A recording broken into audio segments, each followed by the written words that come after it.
diangkatnya khalifah oleh Allah daripada manusia. Allah berfirman, "Wa idz qala rabbuka inni ja'ilun fil ardi khalifah."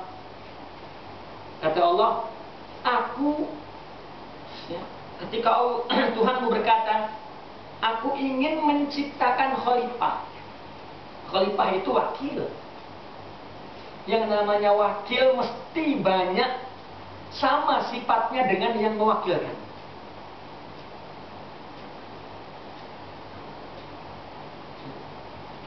Kalau saya mewakilkan si D api, maka berarti si D api ini orang yang banyak sama sifatnya dengan saya. Kalau tak, saya tidak percaya. Namanya khalifah, wakil. Nah, Allah ingin menjadikan wakil dia manusia. Tapi kita lihat kisah ini kisah lagi. Malaikat komplain. Kata malaikat, qalu ataj'alu fiha man yufsidu fiha wa yasfiku dima. Kita kan dengar kisah bahwa yang komplain kepada Allah iblis. Salah, malaikat pun komplain. Ketika Allah katakan aku mau ciptakan manusia, sebelum iblis malaikat yang tak senang. Apa kata malaikat? Engkau mau menciptakan orang yang merusak di muka bumi ini dan akan melakukan tumpah darah, membunuh di muka bumi ini. Kalau ataj'alu ini, malaikat cakap dengan Allah. Kalau memang malaikat percaya kepada Allah, sudah. Tapi kenapa malaikat ini kok bunyi? Ini harus dipahami bahwa makhluk itu bukan Allah, dan makhluk selain Allah ketika dia jadi dirinya makhluk diciptakan oleh Allah, maka dia akan tetap berbicara menurut unsur ciptaan benda dia itu. Malaikat diciptakan adalah dari sifat bersih satu saja. Tak ada sifat buruk yang Allah ciptakan di situ. Karena yang namanya karya adalah sifat yang kalau dia punya sifat lukis di sini, maka boleh dituangkan ke benda yang nampak. Tuh, lukisannya indah, berarti di sini dia punya sifat ilmu, lukisan indah. Nah, kalau malaikat itu karya Allah, berarti sifat Allah turun, sifat al-lutuf, sifat lembut, halus, baik, itu saja, tak ada lagi. Maka ketika malaikat mendengar bahwa ada yang diciptakan Allah lain daripada dia, maka sifat lembut, sifat suci, bersih itulah yang mengingkari benda lain. Ini adalah unsuriyah. Maka malaikat berkata, engkau akan menciptakan orang yang akan melakukan kerusakan di muka bumi ini dan melakukan pembunuhan di muka bumi ini. Tidak cukup begitu, tapi malaikat juga malah memuji dirinya. Wa nahnu nusabbihu bihamdika wa sedangkan aku mensuci. Ini sudah menghina orang dan akhirnya Allah qala inni a'lamu ma la ta'lamun. Aku tahu apa yang kau tak tahu. Oh, baru malaikat qala subhanaka la ilma lana illa ma 'allamtana innaka. Saya tak ada ilmu, saya tahunya yang kau ajarkan, yang tak tahu saya tak tahu. Inilah contoh sifat lutuf yang dijelmakan. Kan yang menjelma bukan zat, adalah sifat. Seperti kita, ini kan jelmaan ilmu seseorang yang tak nampak menjadi nampak. Seberapa tingginya ilmu dia tergantung bendanya. Yang diciptakan makin cantik berarti itulah malaikat. Singkatnya, disuruh sujud maka sujud kecuali iblis. Aba wastakbara wa kana kafirin. Iblis pun lagi ditanya, kenapa kau tak? Dia mengatakan, ana khairun minhu, saya lebih bagus daripada Allah. Gitu loh. Engkau ciptakan dia dari tanah, sedangkan engkau ciptakan api. Coba tengok. Kita jangan bermusuhan dengan iblis dulu. Apa makna bermusuhan dengan iblis itu apa sebetulnya? Iblis pun mengatakan kepada Allah, engkau ciptakan dia dari tanah, sedangkan engkau ciptakan aku. Coba iblis mengetahui Allah. Engkau ciptakan aku dari api. Lalu Allah marah. bi'izzati wa jalali, dengan keperkasaanku dan keagunganku, aku akan tangguhkan engkau sampai waktu yang tertentu. Artinya engkau tak mati-mati sampai waktu yang tertentu nanti. Setelah goda Adam, itu singkat ceritanya. Apa Jibril jawabnya? Wa bi'izzatika la ughwiyannahum, dengan keperkasaan engkau, kan sifat itu sifat Allah, aku akan menggoda manusia. Kita pahami apa permusuhan dalam syariat ini. Sebetulnya permusuhan yang ada dalam syariat, Allah mengajarkan kepada kita jangan bergantung kepada selain Allah. Itu intinya.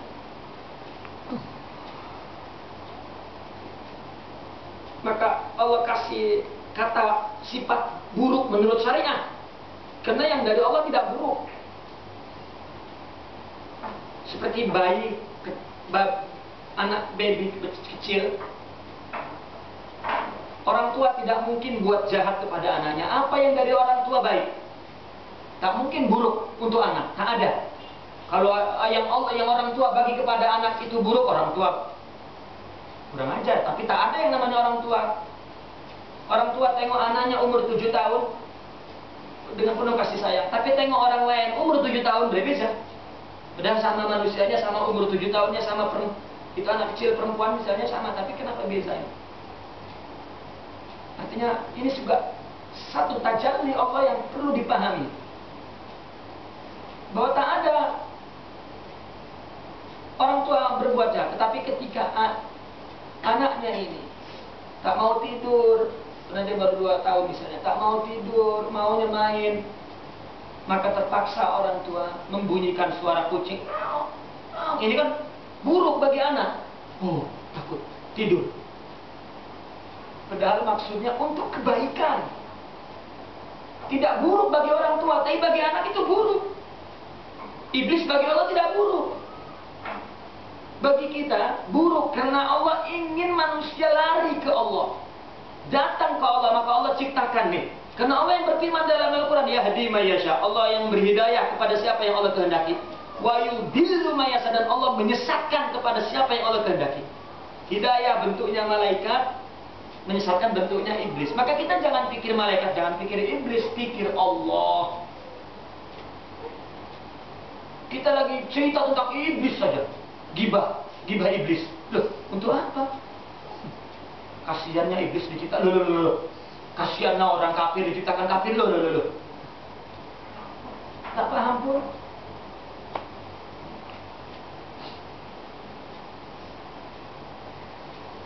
Itu akal untuk memahami kehidupan ini semua adalah gambaran tentang Allah, meskipun bukan sama, tak sama. Karena laisa ka mislihi, Allah tidak sama dengan yang serupanya.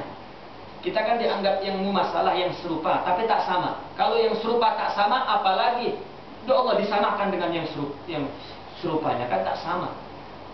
Itu mana laisa ka mitslihi syai'.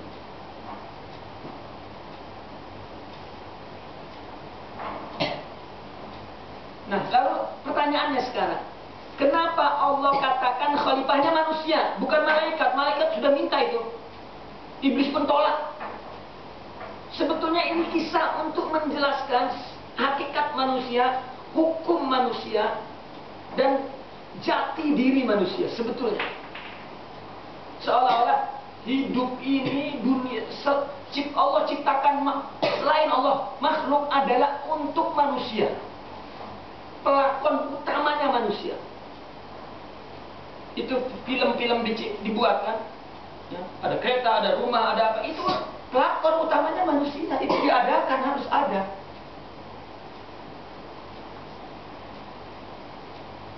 Tapi kenapa manusia bergantung kepada selain itu, sedangkan dia sebetulnya yang menjadi gantungan semua makhluk? Karena dia khalifah. Oke, kenapa khalifah sekarang? Yang namanya handphone, orang kalau misalnya saya buat handphone, kata saya cakap, Saya yang buat TV dulu, saya yang buat telepon misalnya, saya yang buat kalkulator, alat hitung ya, saya yang buat apalah semua alat-alat yang ada dalam.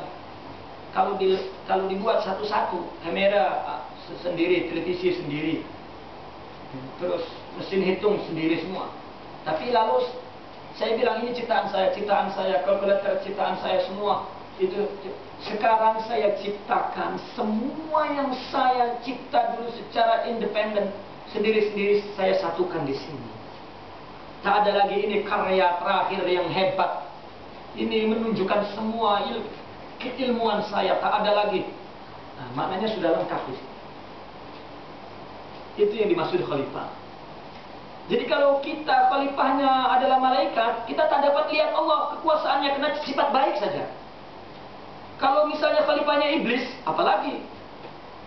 Kalau khalifahnya dunia, batu tanah, batu-batu sendiri, air-air sendiri, api-api sendiri, udara-udara sendiri, tumbuh-tumbuhan. Tapi manusia, di dalam manusia iblis ada, malaikat ada, batu ada, tanah, air ada, api ada, tumbuh-tumbuhan ada, binatang pun ada di dalam, hayawan pun ada. Jadi sifat-sifat kauniyah, sifat-sifat bahkan basyariah ada pada diri. Maka mau tengok ciptaan Allah, kekuasaan Allah, tak payah keluar. Itu anak ibtidaiyah, bahwa ciptaan Allah di luar tengok alam, tak. Tapi orang sudah dewasa, dia lihat kepada kehidupannya. Allah. Jadi ternyata mengenal Allah adalah dalam diri kita. Bahkan ada yang tak dibagi oleh selain manusia, sifat sempurna yang disebut akhlak. Ridho, syukur, sabar, ma'rifat, futuh, ilmu, itu tak ada pada selain manusia. Tak ada pada malaikat, tak ada pada iblis, tak ada pada tumbuh-tumbuhan, hayawan, batu, tanah, tak ada. Turun ke kita semua sifat itu, nampak tajalli. Berarti yang dimaksud bahwa Allah ingin menunjukkan kepada kamu tanda kebesaranku pada alam ini adalah cerminannya. Kemudian pada manusia baru. Maka man arafa nafsa arafa rabbah, yang tahu dirinya tahu Allahnya. Itulah makna khalifah, dan itulah yang dimaksud Allah ingin memberi menunjukkan tanda-tanda kebesaran Allah. Sekarang kita kembali kepada Isra Mi'raj. Tadi kata Rasulullah, Isra Nabi ingin diperlihatkan tanda kebesaran Allah. Lalu kata di Mi'raj, Nabi betul-betul telah melihat tanda itu. Apa bezanya ini? Kalau boleh saya umpamakan, kalau ini proyektornya untuk film itu proyektor. Betul, proyektor. Di sini ada negatif. Ya toh? Negatif ini semua kisah film sudah selesai di sini. Sudah selesai di negatif sudah. Lalu disinari dengan nur. Stop. Maka berjalan kisah itu 2 jam, 3 jam.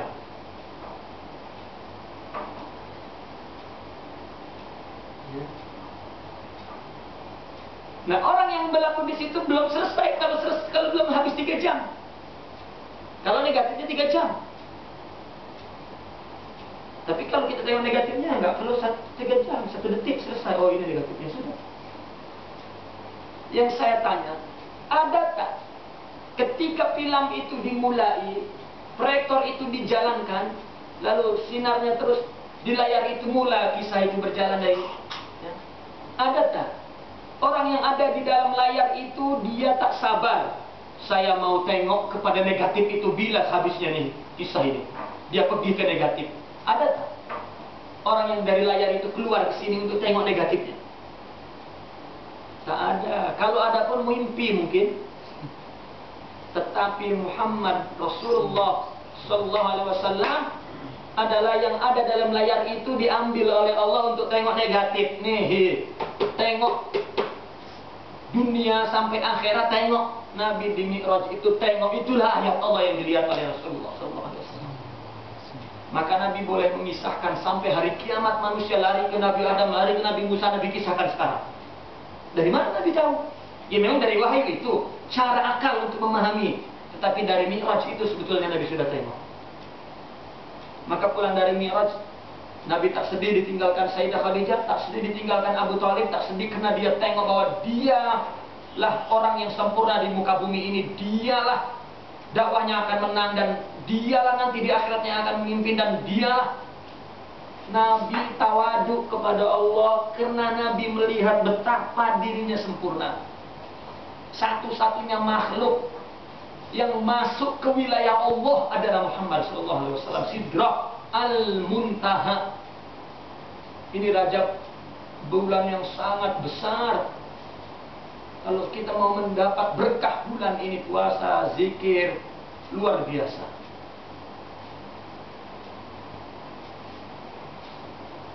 Dari layar tadi itu diambil ke negatif. Nabi tengok, oh macam ini kah kisah hidup nih habisnya. Oh,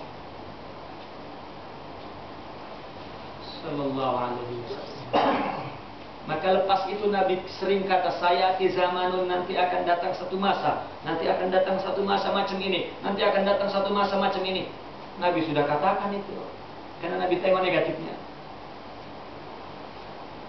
Oke, kembali lagi kepada tadi kita. Lalu kita,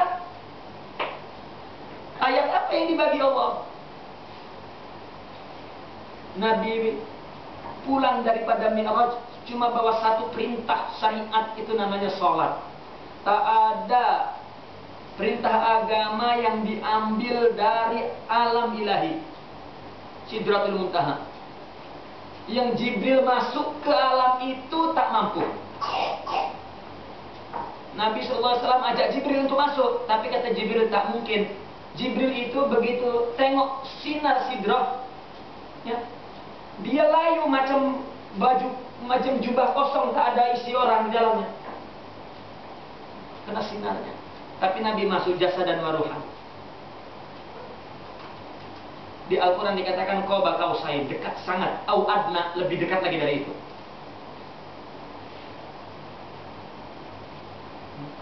Diambil apa itu sholat, dibawa turun ke bumi. Selepas itu kan Nabi hijrah ke Madinah kan, baru semua turun syariat. Semua syariat diperintah di bumi dan di Madinah, kecuali sholat diambil dari. Maka kalau Nabi Mi'raj melihat ayat Allah, semuanya negatifnya, badannya dan ruhnya pergi ke alam ilahiyah sana, Sidratul Muntaha. Lalu Nabi bawa alat untuk makhluknya, kalau kau pun mau Mi'raj, karena Allah akan perlihatkan ayat-ayat itu padamu melalui dirimu. Hubungan kepada Allah baik, caranya sholat. Mana ada orang sufi tinggalkan sholat, sedangkan sholat alat pertama. Tapi kita sholatnya tak ingat Allah. Sebelum sholat kita tak ingat apa-apa, tenang. Bila masuk sholat, Allahu Akbar, semua teringat. Benda yang hilang pun teringat juga dalam sholat. Ini perlu dipelajari sholat dengan baik, agar betul-betul dia dapat mi'raj kepada Allah. Bersih hatinya selepas dia orang boleh sholat. Orang yang boleh sholat, berarti hatinya, standarnya itu, tesnya itu, ukurannya itu. Jika sholatnya dia boleh dengan Allah, mantap dan ingat. Kan sholat 5 menit, 10 menit. Kita tengok sukan di televisi 3 jam tuh. Anak kita ganggu pun, pergi sana pergi. Tak boleh ada orang halang. Konsen, fokus. Tapi sholat 10 menit. Katakan subuh yang 2 rakaat 5 menit. Tapi macam mall ramainya di dalam pikir. Itu tanda dia tidak akan pernah melihat tanda kebesaran Allah dalam jiwa. Tak pernah ma'rifat. Itu sebabnya di dalam tasawuf orang ditarbiyah untuk boleh sholat. Bahkan bukan hanya dalam 5 menit, 24 jam dia seperti sholat. Itu yang dikatakan oleh orang sufi. Ada sholat hakikat, ada sholat syariat. Ada orang memahami orang sufi tak sholat syariat katanya, karena sudah sampai sholat hakikat. Ada kafir, zindiq. Yang dimaksud sholat hakikat, dia hidup 24 jam macam sholat, dia hudurnya kepada Allah. Karena itu tempat untuk mi'rifah, mi'raj kepada Allah. Itu yang dipahami, yang dimaksud oleh orang sufi, yang banyak orang salah paham terhadap tasawuf. Itu sebabnya Nabi ketika Mi'raj, Isra Mi'raj, digelek dulu kan, diopret, dibersihkan. Itu adalah simbolik. Kalau memang kita boleh nafsu ini diopret, kita pergi hospital, oh jadi wali semua sudah di buang nafsuku, setanku, oh sudah. Kalau ada apa namanya perobatan dan seorang dokter yang boleh buat itu, cepat kaya banyak orang masuk surga dengan dia. Ini Nabi mau pergi kepada Allah, disucikan dulu. Ayat Isra pun dimulai dengan Maha Suci yang memberangkatkan Maha Suci. Dan Allah mengambil sholat itu dari tempat yang tidak pernah didatangi oleh makhluk. Cuma satu, Rasulullah SAW, suci sangat. Itu sebabnya yang boleh sholat hanya yang suci. Sebelum itu pun disuruh wudhu bersuci. Maka sebelum sholat hilangkan riba, hilangkan hasad, hilangkan dengki. Pahami Allah. Nanti kalau belum pun dia kena sholat terus, supaya dengan sholat dia boleh paham Allah. Nanti baru jika sudah paham Allah, jika dia bersih karena sholatnya, maka baru dia dapat sholat dengan baik. Itu sebabnya kata orang soleh, kata ulama kan, kebaikan orang abrar itu keburukan orang muqarrabin. Karena sholat kita pertama baru mau membersihkan hati, tapi dia sudah bersih oleh sholat, maka dia sholat dengan hati yang bersih. Maka beda sholat yang baru menjadi alat, sudah sholat menjadi rasa syukur kepada Allah. Beda. Itu sebabnya sholat boleh menjadi alat. Pertama sholat menjadi tujuan. Orang yang belum sholat, saya mau sholat. Karena orang dia baru mau sholat, sholat tujuan. Setelah itu dia sholat. Maka sholat yang membersihkan hati, sholat jadi alat. Yang paling terakhir sekali, sholat dia untuk mengungkapkan rasa syukur dia. Karena dia sudah bersih hatinya, maka dia sholat. Kenapa? Karena sholat adalah amal. Orang sebelum beramal dikasih taufik. Makanya kita selalu berdoa, ya Allah berikan aku taufik agar bisa beramal. Kalau Allah tak bagi taufik, dia tak dapat beramal soleh. Jadi orang beramal zikir untuk dunia, sholat untuk dunia, la ilaha illallah. Maka orang yang sudah dapat daripada kebersihan jiwa dengan sebab ibadah, dengan sebab sholat salah satunya, maka sholatnya besok sebagai tanda syukur kepada Allah. Kenapa? Karena kalau tak Allah beri taufik, tak dapat sholat, maka jadikan sholat itu tanda syukur kepada Allah. Ya, alhamdulillah, saya sholat ya Allah sebagai tanda syukur saya. Tapi tak apa-apa dari ibadah, dari amal ini. Allah yang bagi, bukan amal. Amal tak bagi apa-apa. Yang namanya amal makhluk manusia lebih mulia daripada amal. Yang namanya surga makhluk manusia lebih mulia daripada surga. Kenapa? Karena bukan manusia diciptakan untuk surga, tapi surga diciptakan untuk manusia. Kalau tak ada manusia, tak ada surga. Kenapa orang merendahkan dirinya kepada surga bukan kepada Allah? Nah ini namanya hati yang ma'rifat, paham. Inilah yang diperlihatkan oleh Allah, itulah sholat. Lalu ada lagi project Allah, bukan sholat puasa. Ada lagi haji, ada lagi zakat, itu project. Program Allah untuk membersihkan. Kalau tak mampu, kena disiapkan. Macam orang jadi pembantu, saya tengok di Singapura, saya tengok di sebuah kedai, itu apa? Banyak perempuan-perempuan sedang dilatih